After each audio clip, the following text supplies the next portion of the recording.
Hopefully I've got some charge on this. We'll see. If not, I'm going to delete it. So, yes, yesterday I went to Leicester Pride. Always makes me feel a bit kippy inside when people call it gay pride.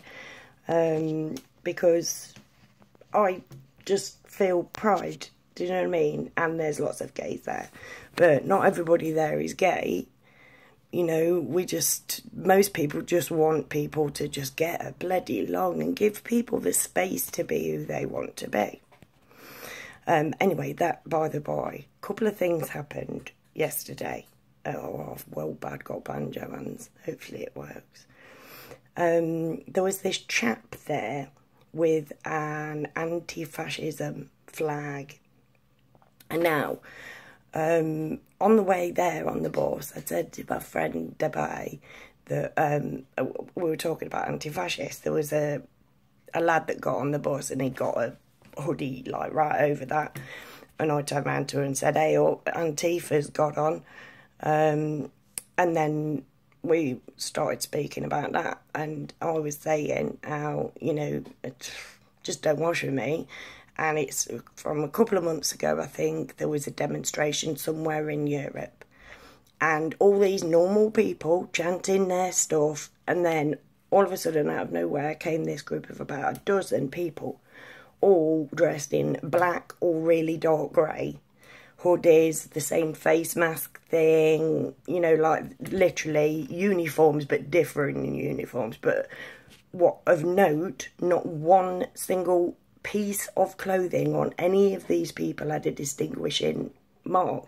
No slogans, no names, no brand, nothing. Now, if you're getting a cross-section of society to march together, the chances of them buying everything that they're wearing with no distinguishing marks whatsoever, all of them, pretty damn slim. It's looking like they were planted, basically. And then I saw this guy, really rather thin, tall-ish, but I was sat down, so could have been 5 foot, skinhead,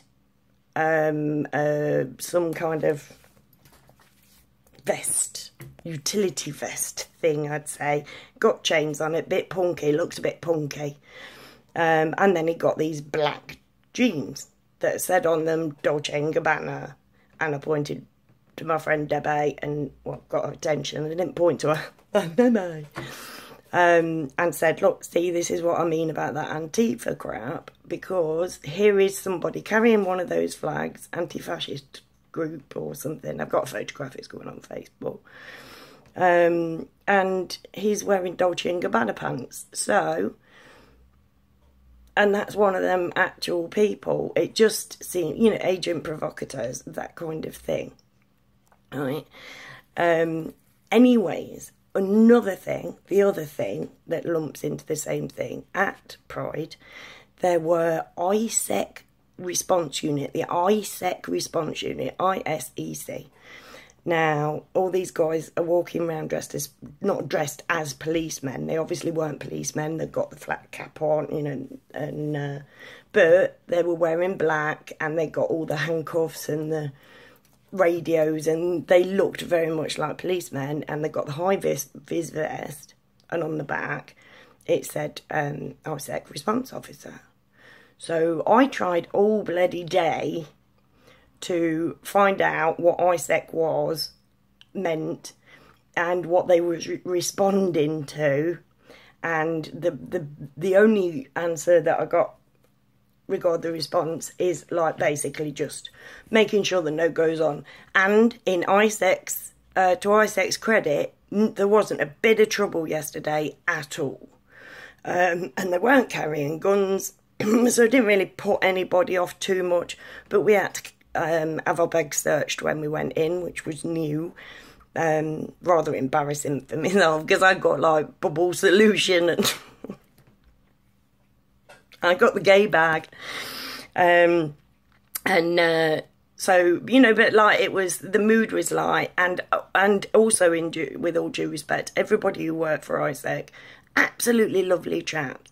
this first young chap that I asked, he said, to be fair, none of us know what ISEC means. Because I was thinking it was like an ISIS, you know, some kind of code thing.